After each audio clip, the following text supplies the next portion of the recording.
வணக்கம். ஹெட்லைன்ஸின் breaking news. இன்றைய முக்கிய செய்திகள். சென்னையின் குடிநீர் தேவைக்காக கிருஷ்ணா நதியிலிருந்து நீர் திறப்பு. வினாடிக்கு 1000 கன அடி நீரை திறந்துவிட ஆந்திர அரசு உத்தரவு. சிபிஎஸ்இயின் 10 மற்றும் 12ஆம் வகுப்பு தேர்வுகள் மார்ச் 9ஆம் தேதி தொடக்கம். 5 மாநில சட்டசபை தேர்தலால் ஒரு வாரம் தாமதம். பெட்ரோல் விற்பனை நிலையங்களில் டெபிட் மற்றும் கிரெடிட் கார்டுகளுக்கு பரிவர்த்தனை கட்டணம் கிடையாது, மத்திய அரசு அறிவிப்பு. இனி விரிவான செய்திகள். சென்னையின் குடிநீர் தேவைக்காக கிருஷ்ணா நதியிலிருந்து வினாடிக்கு 1000 கன அடி நீர் திறந்துவிட ஆந்திர அரசு உத்தரவிட்டுள்ளது.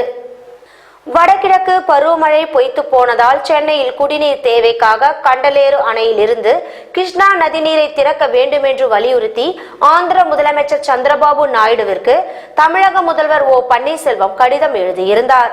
இதனை அடுத்து சென்னையின் குடிநீர் தேவைக்காக கண்டலேறு அணையிலிருந்து வினாடிக்கு 1000 கன அடி நீரை ஆந்திர அரசு திறந்துவிட்டுள்ளது. அதிமுக பொதுச் செயலாளர் ஜெயலலிதாவும் முன்னாள் முதலமைச்சருமான செல்வி ஜெயலலிதா உயிரிழந்ததை தாங்காமல் உயிரிழந்த தொண்டர்களுக்கு அதிமுக தலைமை கழகம் நிதி உதவி வழங்கி கௌரவித்துள்ளது.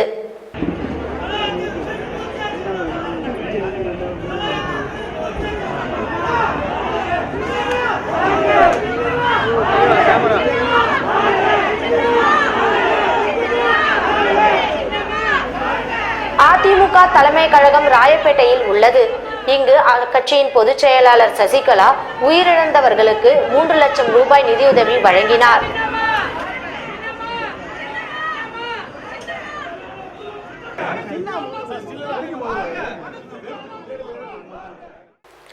ஐந்து மாநில சட்டசபை தேர்தலின் காரணமாக சிபிஎஸ்இயின் 10 மற்றும் 12ஆம் வகுப்புக்கான பொதுத் தேர்வுகள் மார்ச் 9ஆம் தேதி தொடங்குகிறது. மத்திய இடைநிலை கல்வி வாரியான சிபிஎஸ்இ பாடத்திட்டத்தை பின்பற்றும் பள்ளிகளுக்கு 10 மற்றும் 12ஆம் வகுப்பு தேர்வுகள் மார்ச் முதல் வாரம் தொடங்குவது வழக்கம். இந்த நிலையில் உத்தரப்பிரதேசம், உத்தரகாண்ட், பஞ்சாப், கோவா மற்றும் மணிப்பூர் ஆகிய 5 மாநிலங்களுக்கு சட்டசபை தேர்தல்கள் அறிவிக்கப்பட்டன. இந்த தேர்தல்கள் பிப்ரவரி 4ஆம் தேதி தொடங்கி மார்ச் 8ஆம் தேதி வரை முடிவடைகின்றன. சிபிஎஸ்இ தேர்வுகள் அனைத்து மாநிலங்களில் நடைபெறுவதே என்பதால் திட்டமிட்டபடி தொடங்கினால் மேற்கண்ட மாநிலங்களில் தேர்வுக்கு இடையூறு ஏற்படும் என்று கருதப்பட்டது. எனவே 5 மாநில தேர்தல் முடிந்த பிறகு 10 மற்றும் 12ஆம் வகுப்பு தேர்வுகளை நடத்த சிபிஎஸ்இ நிர்வாகம் முடிவு செய்தது. அதன்படி இந்த தேர்வுகள் மார்ச் 9ஆம் தேதி தொடங்கும் என்று நேற்று அறிவித்தது. இதன் மூலம் ஒரு வாரம் தாமதமாக இத்தேர்வுகள் தொடங்குகின்றன.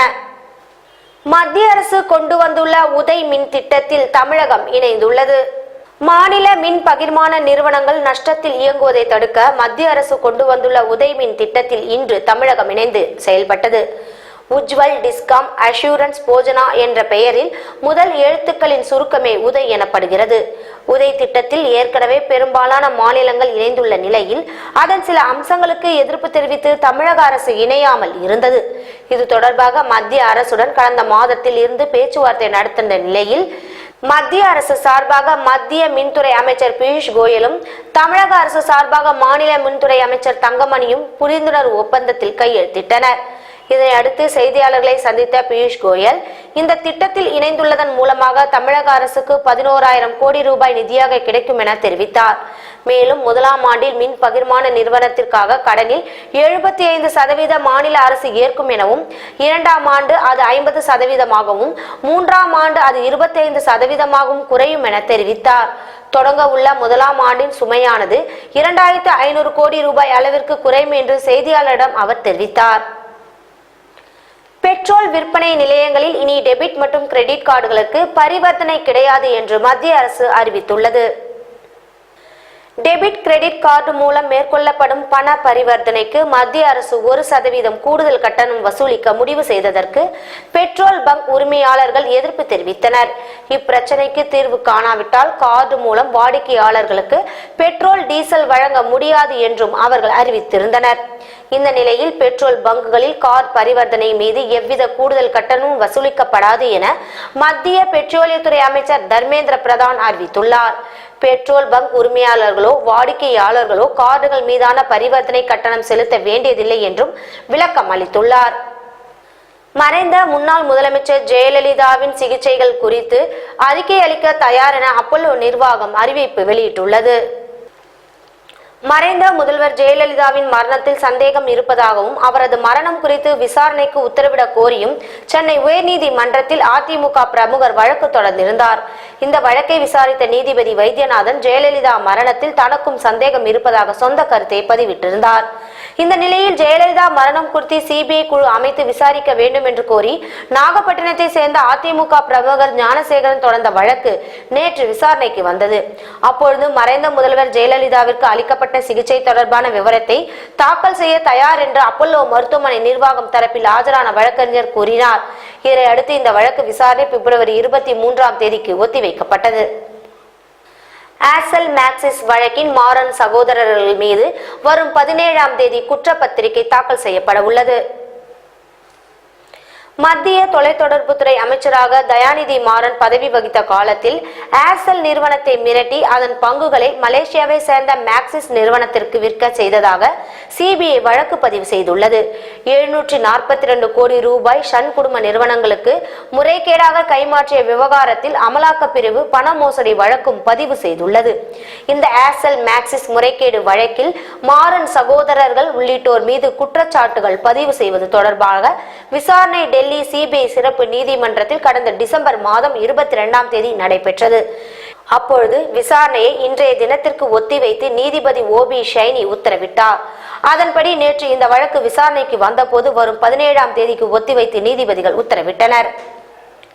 அகமதாபாத்தில் சர்வதேச காற்றாடி திருவிழா தொடங்கியது. இதில் பல்வேறு நாடுகளை சேர்ந்த ஆர்வலர்கள் பங்கேற்று விளையாடினர். குஜராத் மாநிலம் அகமதாபாத்தில் சர்வதேச காற்றாடி திருவிழா தொடங்கியுள்ளது. 7 நாட்கள் நடைபெறவுள்ள இந்த திருவிழாவில் 31 நாடுகளை சேர்ந்த 180 பேர் பங்கேற்றுள்ளனர். இதில் பங்கேற்ற ஆர்வலர்கள் பல்வேறு வடிவங்களில் ஆன பட்டங்களை பல வண்ண நிறங்களில் உருவாக்கி வானில் பறக்கவிட்டனர். இதை ஏராளமான பார்வையாளர்கள் புகைப்படம் எடுத்து மகிழ்ந்தனர். கடைசி நாளன்று ஒருவர் மற்றவரின் காற்றாடி அறுக்கும் போட்டியில் ஈடுபடுபவர் யாருடைய காற்றாடி கடைசி வரை உயர பறக்குமே என்று வெற்றி பெற்றவராக அறிவிக்கப்படுவார். பொங்கல் பண்டிகையை கட்டாயம் விடுமுறை தினமாக அறிவிக்க வேண்டும் என்று மத்திய அரசை புதுச்சேரி முதல்வர் நாராயணசாமி கேட்டுக்கொண்டுள்ளார். இது குறித்து புதுச்சேரி மாநில முதலமைச்சர் நாராயணசாமி சென்னை விமான நிலையத்தில் செய்தியாளர்களை சந்தித்தார். அப்பொழுது பண்டிகை தமிழர்களின் திருநாள் தமிழ்நாடு, கர்நாடகா, ஆந்திரா, ஒடிசா போன்ற மாநிலங்களில் கொண்டாடப்படுகிறது என்றும் பொங்கல் பண்டிகை கட்டாய விடுமுறையாக மத்திய அரசு அறிவிக்க வேண்டும் என தெரிவித்தார். டெல்லி உள்ளிட்ட வட மாநிலங்களில் கடும் பனிப்பொழிவு நிலவி வருகிறது. இதனால் பொதுமக்களின் இயல்பு வாழ்க்கை பாதிக்கப்பட்டுள்ளது. இந்தியாவின் வட மாநிலங்களில் கடும் பனிப்பொழிவு நிலவி வருகிறது. குறிப்பாக தலைநகர் டெல்லியில் சில நாட்களாகவே கடும் பனிப்பொழிவு நிலவி வருவதால் மக்களின் இயல்பு வாழ்க்கை கடுமையாக பாதிக்கப்பட்டுள்ளது. மேலும் கடும் பனிப்பொழிவால் ரயில் மற்றும் விமான போக்குவரத்து சேவையில் பாதிப்பு ஏற்பட்டுள்ளது. 3 ரயில்கள் ரத்து செய்யப்பட்டுள்ளதாகவும் 41 ரயில்கள் தாமதமாக வரும் எனவும் 9 ரயில்களின் நேரம் மாற்றியமைக்கப்பட்டுள்ளதாகவும் அறிவிக்கப்பட்டுள்ளது.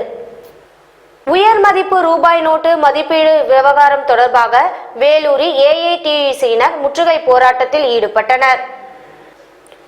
வேலூரில் ஏஐடியுசியின் ஸ்டேட் வங்கியை முற்றுகையிடும் போராட்டம் நேற்று நடைபெற்றது. இதில் 500 மற்றும் 1000 ரூபாய் நோட்டுகள் செல்லாததாக அறிவித்ததற்கு 50 நாட்களில் இயல்பு நிலை வந்துவிடும் என்று பொதுமக்களுக்கு பிரதமர் மோடி அறிவித்தார் என்றும் இதனால் மக்கள் பாதிப்படைந்துள்ளதாகவும் குற்றச்சாட்டி போராட்டத்தில் ஈடுபட்டனர். ஜெர்மனியில் குளிர்காலம் தொடங்கியதால் மக்கள் மகிழ்ச்சி அடைந்துள்ளனர். ஜெர்மனியில் குளிர்காலம் தொடங்கியதை அடுத்து பல இடங்களில் பனி உறைந்து காணப்படுகிறது. மேலும் இதனை அங்குள்ள மக்கள் ஒரு திருவிழா போல் கொண்டாடி மகிழ்கின்றனர். இதனிடையே அப்பகுதியில் பனி உறைந்து காணப்படும் பகுதிகளில் சிறுவர்கள் ஆர்வமுடன் பனிச்சறுக்கு விளையாட்டில் ஈடுபட்டு வருகின்றனர்.